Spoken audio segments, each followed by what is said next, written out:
The next game will be a game between CullenDoom and SupaJ. Full battlenet name, ALG SupaJ. And the game is already underway. Let's get SupaJ's hand up here as well.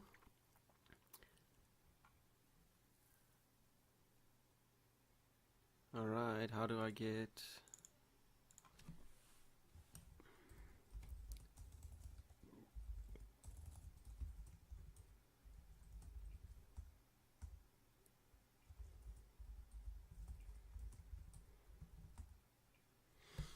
See if we can see the other hand. The first game will be Paladin versus Hunter, where CullenDoom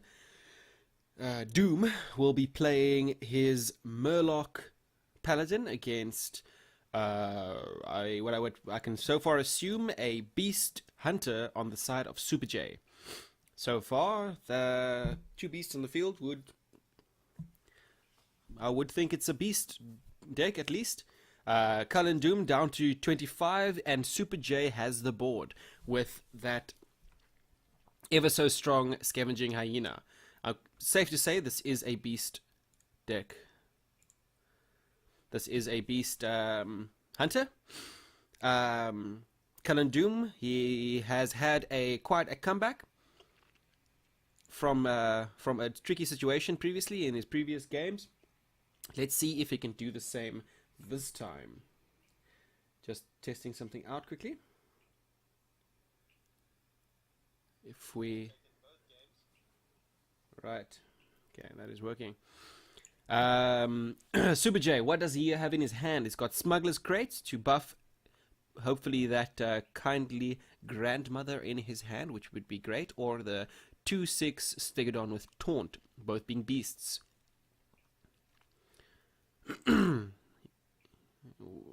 Wait, he has no... Sorry about that. Seems like we have a problem with the stream again. Let me just get back into the game.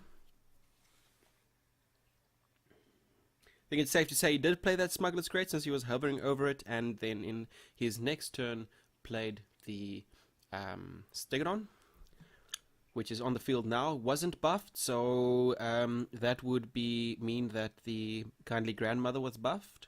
He traded one of his beasts in, which buffed his Scavenging Hyena even more. And that, just like that, CullenDoom will give up. And the game goes to SupaJ. There we go. Now we can see SupaJ's hand. He seems to be playing a buff Paladin. Buff Elemental Paladin. I have tried that deck. It seems quite nice. I liked it. Although I know people who said they don't like it, so as a love-hate for that kind of deck. The elemental meta seems quite fun to play. Unfortunately, not having the Superfly, the Firefly that he would want in his first turn. Already, CullenDoom getting a buffed up Murloc, and which SupaJ cannot deal with. Don't tell me this happened again. Alright, now we're fine. That Tar Creeper, which was buffed up by the Grime Street Outfitter, up to a 3/7. That would be a 5/7 in his opponent's turn.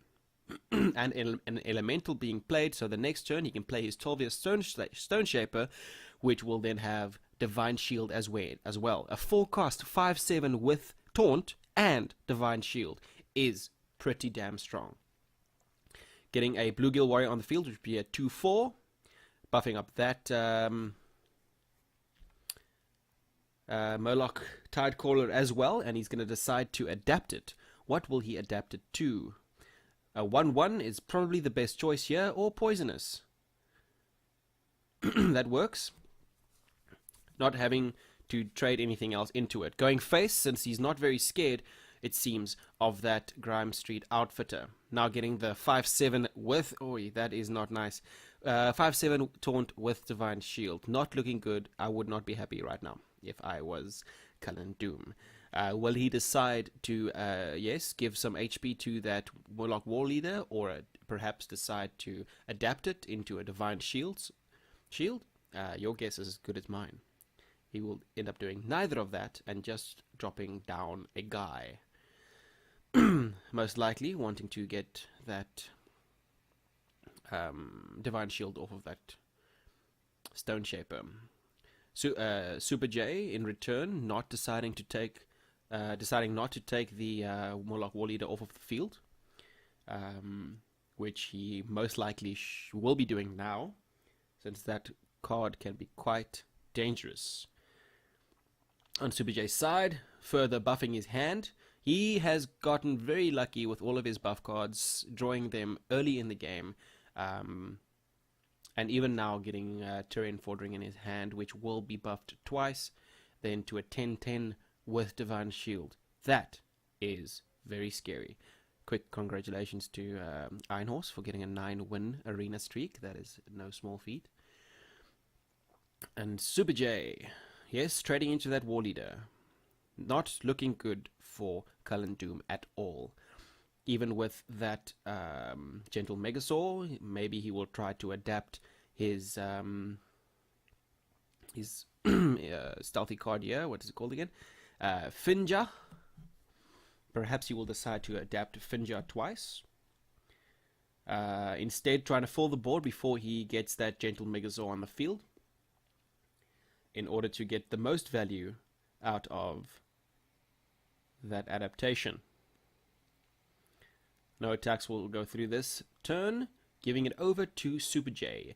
He did not play an elemental last turn and therefore cannot get that 5 damage out of his Blaze Caller in his hand, but is not really going to need it as of just now. It might be favorable for him, yes, there we go, to play the Servant of Kalamos even without the activation, just so that he can have that 5 damage next turn, so that if somehow CullenDoom is able to clear this board, which he cannot, unfortunately. Ooh, just making sure that he can still get that 5 damage out, which would go to face. But let's see what adaptation he does get. +3 attack, +3 health. He's going to go for the +3 attack.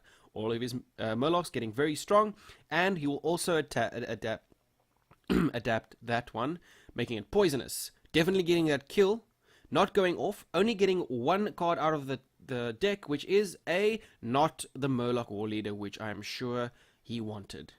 Unfortunately, that does not bode well for him, as he cannot get that 9-10 minion off of the field.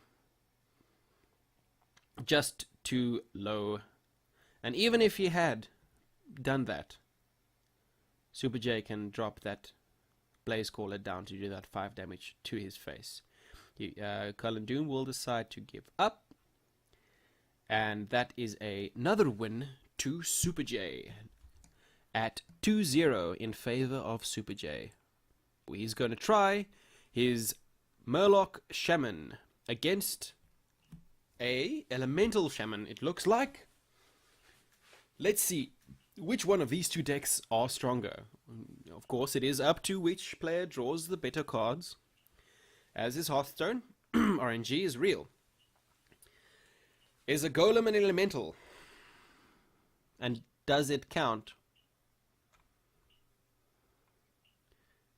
as summoning an Elemental? I don't know. We'll see, I guess, as he drops it right now. Is that merely just to get early game aggro? No, it is not an Elemental.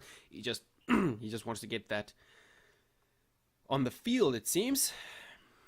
Early game 1-1, along with a weapon in hand, can deal with quite a few things, especially the low-cost Murlocs that CullenDoom will be playing, and he very well knows that that is what CullenDoom will be doing, since he has the quest on the field. No Murlocs played yet, but there we go. First Murloc down for CullenDoom. The Bluegill Warrior. Charge, 2/1 minion. He will also decide to coin out his Primal Fin Totem, which I think is one of the strongest cards for Murlocs that came out in this expansion. Fairly ridiculous card. I'm sure he's banking in a trade in there, but let's see if he's fishing for... and he does get it. That will not be nice for CullenDoom. getting that 2 damage down, probably, and then saving him from, oh, is he going to side? I was going to say save him from having to use his weapon, and he does decide to save his weapon. Always better to keep a weapon if you don't go for, if it's not for lethal. Just pushing health a bit more, never a good idea to do with a weapon. Weapons are good for clearing boards. And that is what he decided to do in that case. Getting a Firefly, SupaJ getting a Firefly on the field. Keeping the other one in hand for an an activator later.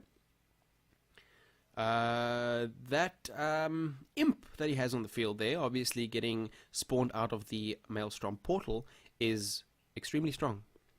Anytime you get a 3/2 minion out of Maelstrom portal is a good time. And if you are CullenDoom, you're hoping for a Murloc to come out of that Maelstrom portal, because that does count towards the quest. But we are on SupaJ's turn.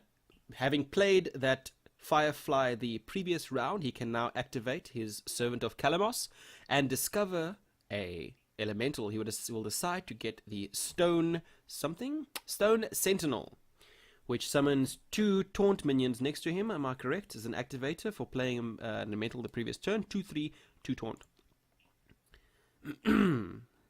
What will he hex? Hexing the Servant of Kalamos, which is probably the biggest threat on the board right now. Trying to stall as much as possible, which is not what you want to see out of a Murloc Shaman deck. Murloc Quest Shaman deck. Ideally what you want is to pump out as many Murlocs as possible. Not getting either of the Call of the Finishers, which each contribute 4 towards that, which I'm sure he would really like right now. Board control to SupaJ's side. Will this be the end for CullenDoom? And a 3-0 towards SupaJ. Let's see. Although SupaJ's board is full of minions, they are small minions, none of which he can get off the field right now, and therefore CullenDoom is not in that much trouble. Three of the